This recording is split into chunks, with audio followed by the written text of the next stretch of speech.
Hello and welcome everyone. I am Sungita and you are watching English with Sungita ma'am YouTube channel. আশা করি সবাই ভালো আছো এবং সুস্থ রয়েছো।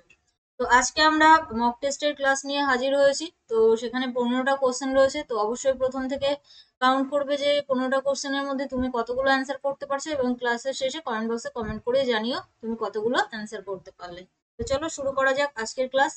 সবাইকে গুড মর্নিং অ্যান্ড সুপ্রভাত জানিয়ে শুরু করবো আজকের ক্লাস। তার আগে দেখো এটা হচ্ছে আমাদের English syllabus for WAP and KP 2024 এর জন্য। যারা নিউ স্টুডেন্টস তারা অবশ্যই একটা স্ক্রিনশট নিয়ে রাখতে পারো। আরেকটা জিনিস তোমাদেরকে বলার আছে, যারা নতুন, দেখো গ্রামারের যে পার্টটা অর্থাৎ এই যে gender number, article, preposition, tense, voice change, narration change, parts of speech, subject verb, agreement, question tag, এগুলো কিন্তু সবই আমি তোমাদেরকে একেবারে বেসিক থেকে ধরে ধরে শিখিয়েছি এই চ্যানেলেই। তো একটা প্লেলিস্ট রয়েছে যেটা হলো ডাব্লিউইপি ইংলিশ ক্লাস 2021 অর্থাৎ 2021-এ, ঠিক আছে? ডাব্লিউইপি ইংলিশ ক্লাস 2021 এই প্লেলিস্টটাতে যাবে। চ্যানেলের এই প্লেলিস্টটাতে গেলেই এই টপিকগুলোর একেবারে বেসিক থেকে অ্যাডভান্স মানে ধরে ধরে তোমাদেরকে করানো আছে ক্লাসগুলো। যারা নিউ, এখন আমি টাইমের সমস্যার জন্য তোমাদেরকে বেসিক ক্লাসগুলো দিতে পারছি না।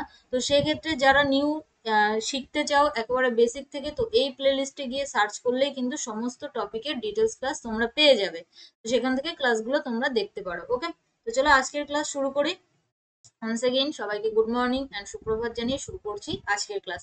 কোশ্চেন নাম্বার 1 তোমাদের স্ক্রিনে কি বলেছে দেখো, আইডেন্টিফাই দ্য কারেক্ট সেন্টেন্স। সঠিক সেন্টেন্স যেটা সেটা আমাদেরকে অ্যান্সার হিসেবে নিতে হবে। Option A B C D.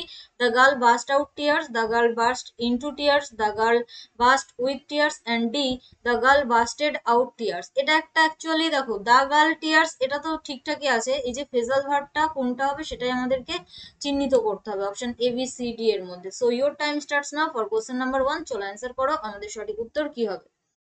Question number 1 এর জন্য আমাদের সঠিক উত্তর কি হবে। তো এখানে দেখো যারা অপশন বি অ্যান্সার করলে তারা একদমই সঠিক। আমরা যে ফ্রেজাল ভার্বটা ইউজ করি বাস্টের সঙ্গে সেটা হলো ইনটু। বাস্ট ইনটু কথার অর্থ হলো কান্নায় ভেঙে পড়া, ঠিক আছে? কান্নায় ভেঙে পড়া বা কান্নায় ফেটে পড়া, অ্যাকচুয়ালি কান্নায় ভেঙে পড়া। বাস্ট ইনটু মানে কান্নায় ভেঙে পড়া। চলো নেক্সট কোশ্চেন। উইথও হয় না, আউটও হয় না, বাস্টেড আউটও হয় না। চলো নেক্সট কোশ্চেন নাম্বার 2 কি বলেছে, ওয়ার্ডস ডেসক্রাইব অন এ টম্ব। টম্বের উপরে বিভিন্ন ধরনের শব্দ লেখা, সেটাকে এক কথায় আমরা কি বলবো? অনওয়ার্ড সাবস্টিটিউশন থেকে প্রশ্ন। এপিটোম, এপিটেপ, episode, epitaph. So your time starts now for question number 2। চলো অ্যান্সার করো সঠিক উত্তর কি হবে। দেখো এপিটম কথার অর্থ হচ্ছে সংক্ষিপ্ত সার, ঠিক আছে? এটা একটু বলে দিই, এপিটম কথার অর্থ হচ্ছে সংক্ষিপ্ত সার। এখানে আমাদের অ্যান্সার যেটা সেটা হয়ে যাবে অপশন ডি এপিটাফ। অর্থাৎ টম্বের উপরে যে শব্দগুলো লেখা থাকে সেটাকে বর্ণনা করা থাকে সেটাকে আমরা এক কথায় এপিটাফ বলে থাকি। এপিটাফ কথার বাংলা কি হবে এনিওয়ান? এপিটাফ কথার বাংলা হচ্ছে সমাধি স্তম্ভ লিপি, মানে সমাধির উপরে যেগুলো লেখা থাকে সেটাকেই আমরা সমাধি স্তম্ভ লিপি বলে থাকি। নেক্সট কোশ্চেন 3 কি বলেছে, choose the right form of verb. ভার্বের সঠিক ফর্ম যেটা সেটা আমাদেরকে অ্যান্সার করতে হবে। কোশ্চেন কি আছে, it is high time we act on the matter. অ্যাক্টের নিচে দাগ দেওয়া রয়েছে, ওটার সঠিক ফর্মটা নিতে হবে। অপশন এ তে বলেছে আর অ্যাক্টিং, বি তে বলেছে অ্যাক্টেড, সি তে হ্যাভ অ্যাক্টেড এন্ড ডি তে হ্যাড অ্যাক্টেড। চলো অ্যান্সার করো সঠিক উত্তর কি হবে কোশ্চেন নাম্বার 3 এর জন্য। তো তোমাদের কাছে আমার একটা রিকোয়েস্ট, দেখো যারা নিউ নতুন যারা ক্লাস দেখছো, যদি ক্লাসটা করে তোমাদের ভালো লাগে তো অবশ্যই ভিডিওটিতে একটা লাইক করো, সেই সঙ্গে ফ্রেন্ডসদের মধ্যে শেয়ার করে দিও অ্যান্ড অবশ্যই নতুন হলে চ্যানেলটিকে সাবস্ক্রাইব করে আমাদের সঙ্গে থেকো, ঠিক আছে? তো এখানে আমাদের সঠিক উত্তর কি হয়ে যাবে। দেখো আমি তোমাদেরকে একটা রুল শিখিয়েছিলাম যে it is time, it is time, অথবা যদি ইট ইজ হাই টাইম দিয়ে কোনো সেন্টেন্স শুরু হয়, ইট ইজ টাইম অথবা ইট ইজ হাই টাইম দিয়ে যদি কোনো সেন্টেন্স শুরু হয়, তাহলে সেই সেন্টেন্সটাকে আমরা পাস্ট ইনডিফিনিট টেন্সে গঠন করে থাকি, পাস্ট ইনডিফাইনাইট টেন্সে গঠন করে থাকি। আর পাস্ট ইনডিফিনিটের গঠন কি, সাবজেক্টের পর ভি টু হয়, তারপর অবজেক্ট বসে। তাহলে এখানে অ্যাক্ট যেটা তার ভি টু রূপ, যেটা ভার্বের সেকেন্ড রূপ যেটা, সেটাই আমাদেরকে বসাতে হবে। তার মানে অপশন বি হয়ে যাচ্ছে আমাদের সঠিক উত্তর, অ্যাক্টেড। হ্যাভ অ্যাক্টেড নয়, হ্যাড অ্যাক্টেডও নয়, আর অ্যাক্টিংও নয়। ঠিক আছে, চলো next question. Question number 4 change the voice. Voice change থেকে প্রশ্ন। Nobody trusts a traitor. Option A B C D. কি হবে সঠিক উত্তর একটু ভালো করে দেখে নাও। So your time starts now for question number 4। চলো অ্যান্সার করো। খুবই সহজ একটা প্রশ্ন, নোবডি ট্রাস্ট এ ট্রেটার। তো এখানে দেখো কোন টেন্সে রয়েছে সেটা আমাদেরকে বুঝতে হবে। এটা হচ্ছে সাবজেক্ট, ভার্ব হচ্ছে ট্রাস্ট, তার সঙ্গে এস যুক্ত রয়েছে। ভার্বের সঙ্গে এস বা ইএস যুক্ত থাকা মানে সেটা হচ্ছে present indefinite tense. Present indefinite টেন্সের অ্যাক্টিভ থেকে প্যাসিভ করতে গেলে আমরা কি করি, অবজেক্টটাকে সাবজেক্ট করি, তারপর এম ইজ আর এর যে কোনো একটা বসাই, তাই না? তারপর ভার্বের থার্ড ফর্ম, তারপর বাই, তারপর আমাদের সাবজেক্ট যেটা সেটা অবজেক্ট হয়ে যায়, এটাই আমাদের রুল। তো এই ক্ষেত্রে এ ট্রেটার যেটা যেটা অবজেক্ট সেটা সাবজেক্ট হলো। এবার এটা যেহেতু সিঙ্গুলার এক বচন সেই জন্য ইজ বসলো, তারপর ভার্বের থার্ড ফর্ম। বাই নোবডি যেটা সেটা এখানে উজ্জ লিখে মানে উজ্জ মানে অমিট করা রয়েছে। তো এক্ষেত্রে আমাদের অ্যান্সার হবে, এক্ষেত্রে আমাদের অ্যান্সার হবে অপশন এ। আচ্ছা আচ্ছা, এখানে একটা জিনিস দেখো, এখানে অপশন ডি অ্যান্সার করা রয়েছে। আরেকবার আরেকবার বলছি, দেখো এখানে আমি একটু কনফিউজড হয়ে গেছিলাম। দেখো, নোবডি ট্রাস্ট এ ট্রেটার, কেউই একজন ট্রেটারকে বিশ্বাস করে না। তো সেক্ষেত্রে এখানে কিন্তু নেগেটিভ অ্যান্সার নিতে হবে। অনেকেই হয়তো আমার মতো ফার্স্ট টাইম ভুল করে ফেলবে। দেখো আমি অপশনগুলো সব দেখিনি, ঠিক আছে? সেই জন্যই আমি অপশন এ কে অ্যান্সার হিসেবে নিচ্ছিলাম, বাট অপশন এ কিন্তু অ্যান্সার নয়, অপশন ডি। ভালো করে একটু মিনিংটা বোঝো, বলছে কেউই না, মানে সেন্টেন্সটা কিন্তু নেগেটিভ ছিল। নোবডি মানে কি, নোবডি মানে কেউ না, কেউ বিশ্বাস করে না। তাহলে এ ট্রেটার ইজ নট ট্রাস্টেড, একজন ট্রেটারকে বিশ্বাস করা হয় না কারোর দ্বারাই। তো সেই ক্ষেত্রে অপশন ডি কিন্তু সঠিক উত্তর হবে। আবারও বলছি, প্রথমে আমি তোমাদেরকে এটাই বললাম যে কোশ্চেনটা ইজি, বাট একটু কিন্তু ট্রিকি প্রশ্ন ছিল, ট্রিকি কোশ্চেন ছিল। তো একটু ভালো করে ভেবে দেখো, এটা যদি লিখতাম অপশন এ, যদি অ্যান্সার করতাম যে এ ট্রেটার ইজ ট্রেস্টার, মানে একজন ট্রেটারকে বিশ্বাস করা হয়, কিন্তু এখানে তো বলছে যে কেউই তাকে বিশ্বাস করে না, তাই না? তাহলে নেগেটিভে আমাদেরকে কিন্তু অ্যান্সার করতে হবে, অর্থাৎ অপশন ডি। দেখো ভালো করে বোঝার চেষ্টা করো, যদি বুঝতে না পারো সেক্ষেত্রে কমেন্ট বক্সে কমেন্ট করো, আমি তোমাদেরকে রিপ্লাই করে দেবো, ঠিক আছে? আবারও বলছি, এখানে নোবডি যেহেতু নেগেটিভ, তো সেক্ষেত্রে নেগেটিভেই কিন্তু আমাদেরকে অ্যান্সারটা নিতে হবে। আর ট্রেটার কথার অর্থ কি, অনেকের মনে হতে পারে বিশ্বাসঘাতক, ঠিক আছে? বিশ্বাসঘাতককে কেউ বিশ্বাস করে না, তাহলে সেই ক্ষেত্রে এ ট্রেটার ইজ নট ট্রাস্টেড, একজন বিশ্বাসঘাতককে বিশ্বাস করা হয় না, তাই না? তো সেক্ষেত্রে অপশন এ কিন্তু অ্যান্সার নয়, option D is here our right answer. Next question, question number 5, fill in the blank with appropriate preposition. সঠিক প্রিপোজিশন যেটা সেটা বসাতে হবে। কি বলেছে, she went to New Market on foot, on feet, by foot, by walking. চলো answer করো। এটা প্রিপোজিশন থেকে প্রশ্ন, খুবই সহজ। যে নিউ মার্কেটে গেছিল পায়ে হেঁটে, তো পায়ে হেঁটে বোঝানোর জন্য অনেকের মনে হতে পারে যে বাই ফুট অ্যান্সার হবে, কিন্তু বাই ফুট নয়, ফুটের আগে আমরা অনের ব্যবহার করি, on foot. Next question, question number 6, choose the correct option. সঠিক অপশন যেটা সেটা চুজ করতে হবে। A dash of monkeys, regiment, troop, swarm, scoop. চলো অ্যান্সার করো, খুবই সহজ, কালেকটিভ নাউন থেকে প্রশ্ন, কালেকটিভ নাউন থেকে প্রশ্ন। তো মানকির জন্য আমরা যে কালেকটিভ নাউনটা অ্যান্সার করি, মানে যে অ্যান্সারটা নিই, সেটা হচ্ছে অপশন বি, অর্থাৎ troop, a troop of monkeys. Next question 7, কি বলেছে, fill in the blank with the correct option. আবার একটা শূন্যস্থান পূরণ।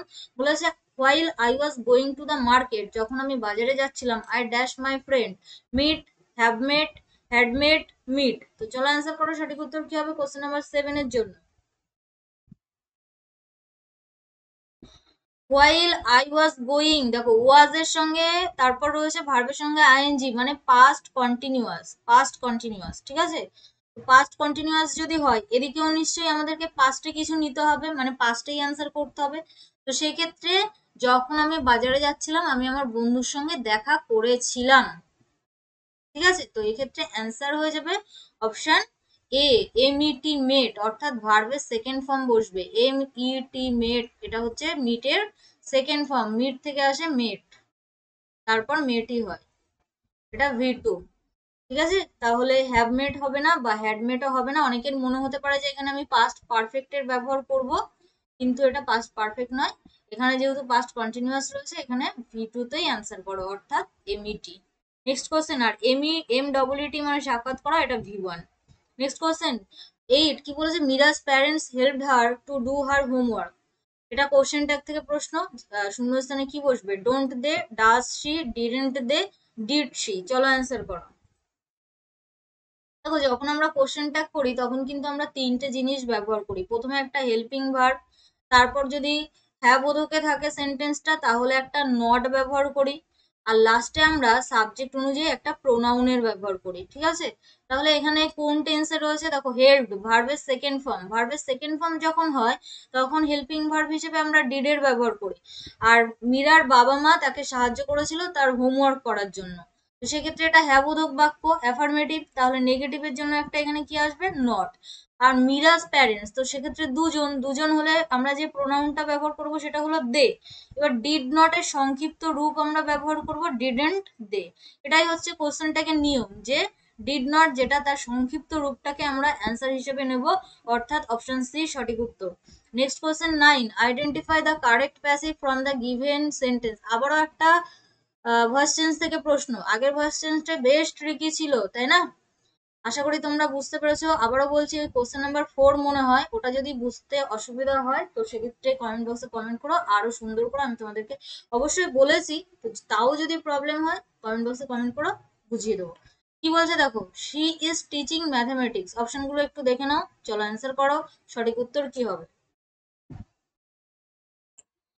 ইজ টিচিং, দেখো ইজ থাকা মানে সেটা প্রেজেন্ট টেন্স, আর ভার্বের সঙ্গে আইএনজি থাকা মানে সেটা হচ্ছে কন্টিনিউয়াস, মানে হচ্ছে present continuous tense. Present continuous টেন্সে কি হয়, অবজেক্টটা সাবজেক্ট হয়, তারপর এম ইজ আর এর যে কোনো একটা হয়, তারপর ভার্বের সঙ্গে আইএনজি হয়, সরি, বিং হয়, মানে অ্যাক্টিভ থেকে প্যাসিভ করার জন্য বিং হয়, তারপর ভি3 হয়, তারপর বাই হয়, তারপর সাবজেক্টটা হয়ে যায় অবজেক্ট। ঠিক আছে, এটা তো আমি অ্যাক্টিভের গঠন বলছিলাম, আমি এখানে তোমাদেরকে প্যাসিভের কথা বলছি, যে অবজেক্টটা সাবজেক্ট হবে, অ্যামিজারের যে কোনো একটা বসবে এই সাবজেক্ট অনুযায়ী, ভার্বের সঙ্গে আইএনজি থাকার জন্য বিং, তারপর ভি3, তারপর বাই, তারপর সাবজেক্ট হয়ে যাবে অবজেক্ট। তো চলো কোথায় অপশন রয়েছে দেখে নি। এটা সাবজেক্ট ছিল, ম্যাথমেটিক্সটা অবজেক্ট ছিল, তো প্রত্যেকটাতেই ম্যাথমেটিক্স আছে। ম্যাথমেটিক্স এর সঙ্গে ইজ হয়, তাহলে এটা আর এটা অপশন বাদ, এখানে ইজ রয়েছে। এবার ভার্বের সঙ্গে আইএনজি থাকার জন্য বিং, তাহলে এখানে বিং ছিল, এখানে বিং নেই, তাহলে অপশন এ সি ডি কে বাদ দিলাম, B answer. Mathematics is being ভি3 বাই, আর সি থাকলে হার, অপশন বি সঠিক উত্তর। Next question 10, if I were you, যদি আমি তুমি হতাম, I dash about it, will complain, would complain, would have complain, none of this. চলো অ্যান্সার করো। ইফ এর কন্ডিশন, এটা কিন্তু একটা ইফ এর কন্ডিশন। ইফ এর কন্ডিশন থেকে প্রশ্ন, দেখো ইফ এর তিনটে কন্ডিশন আছে, তার মধ্যে যে কোনো একটা থেকে প্রশ্ন দিতেই পারে। তো এখানে দেখো কল্পনা করা হচ্ছে বলে, যদি আমি তুমি হতাম, তো এটা একটা কল্পনা, কল্পনা হলে আয়ের পর কিন্তু আমরা ওয়ার এর ব্যবহার করি, আর এখানে আমাদের সঠিক উত্তর হয়ে যাবে অপশন বি। ঠিক আছে, এই দিকে যদি পাস্ট ইনডিফিনিটে থাকে, ইফের সঙ্গে যে সেন্টেন্সটা থাকবে, মানে এই সাবঅর্ডিনেট ক্লজটা যদি পাস্ট ইনডিফিনিটে থাকে, তাহলে মেইন ক্লজটায় আমরা সাবজেক্টের পর উড অথবা কুড প্লাস ভি1 এর ব্যবহার করে থাকি, তাহলে এখানে অপশন ডি হবে সঠিক উত্তর। উড প্লাস ভি1 অপশন বি তে ছিল। ঠিক আছে, উডের ব্যবহারও হয়, কুডের ব্যবহারও হয়, যদি অপশনের দুটোই থাকে উডকে বেশি প্রায়োরিটি দেবে। Next question 11, they dash him for many years. শূন্যস্থান থেকে প্রশ্ন দিয়েছে, know, knowing, have known, has knowing. চলো অ্যান্সার করো। They dash him for many years, কি হবে সঠিক উত্তর? দেখো এখানে অপশন আমি সি কে অ্যান্সার হিসেবে নেব, কারণ এটা কোন টেন্সে রয়েছে, প্রেজেন্ট পারফেক্ট। আচ্ছা কি করে ম্যাম বুঝলেন যে প্রেজেন্ট পারফেক্ট? দেখো তারা তাকে অনেক বছর ধরে চেনে, এই যে ফর মেনি ইয়ার্স, তো সেক্ষেত্রে প্রেজেন্ট পারফেক্টে আমরা কি করি, সাবজেক্টের পর হ্যাজ অথবা হ্যাভ, তারপর ভি3, তারপর অবজেক্টের ব্যবহার করি। তো দেটা বহুবচন ছিল, বহুবচনের সঙ্গে আমরা হ্যাভ কে অ্যান্সার করব, হ্যাভ তারপর ভি3, অপশন সি সঠিক উত্তর। Next, find the correctly spelled word. সঠিক বানান যেটা সেটা খুঁজতে হবে। অ্যাকচুয়ালি ওয়ার্ড যেটা সেটা হলো অ্যাডভার্সিটি, অ্যাডভার্সিটি। আর অ্যাডভার্সিটি কথার অর্থ হলো দুর্দশা। তো তোমরা চলো অ্যান্সার করো কোন বানানটা সঠিক রয়েছে এখানে। অপশন সি কিন্তু এখানে সঠিক উত্তর, ADVERSITY, অ্যাডভার্সিটি। নেক্সট কোশ্চেন, আবারও একটা কারেক্টলি স্পেলড ওয়ার্ড থেকে প্রশ্ন দিয়েছি, এক্স্যাক্টলি ওয়ার্ড যেটা সেটা হলো মিলিয়নারি। তো চলো অ্যান্সার করো সঠিক উত্তর কোনটা রয়েছে। মিলিয়নিয়ার, নেক্সট বলেছে মিলিয়নারি। তো বানানগুলো একটু ভালো করে দেখো। সঠিক উত্তর কি হবে? এখানে সঠিক উত্তর হয়ে যাবে অপশন বি হয়ে যাবে কিন্তু আমাদের সঠিক উত্তর। মিলিয়ন, দেখো মিলিয়ন মানে হচ্ছে এই যে মিলিয়ন, প্রত্যেকটাতেই কিন্তু মিলিয়ন যেটা সেটা কিন্তু ঠিকঠাকই রয়েছে, MILLION, তাই না? ধনকুবের যেটাকে আমরা বলে থাকি, মিলিয়ন বানানটা কিন্তু সব ক্ষেত্রে ঠিক দিয়েছে। এরপর যেটা হয়, মিলিয়নের সঙ্গে AIR, তারপর মিলিয়নারি, এভাবেই মনে রাখবে। আচ্ছা, অপশন সি তে কিন্তু ডবল এল ছিল না, অপশন সি তে কিন্তু ডবল এল ছিল না। অনেকে অপশন সি অ্যান্সার করতে পারো, বাট দেখো অপশন সি তে ডবল এল নেই, MILLIONAIRE, এটাই কিন্তু সঠিক বানান, ধনকুবের বা crorepati। Next question 14, go to the dogs কথার অর্থ কি? Be ruined, run fast, go for dog, go after dog. চলো অ্যান্সার করো। গো টু দ্য ডগস কথার অর্থ কি? ইডিয়াম থেকে প্রশ্ন।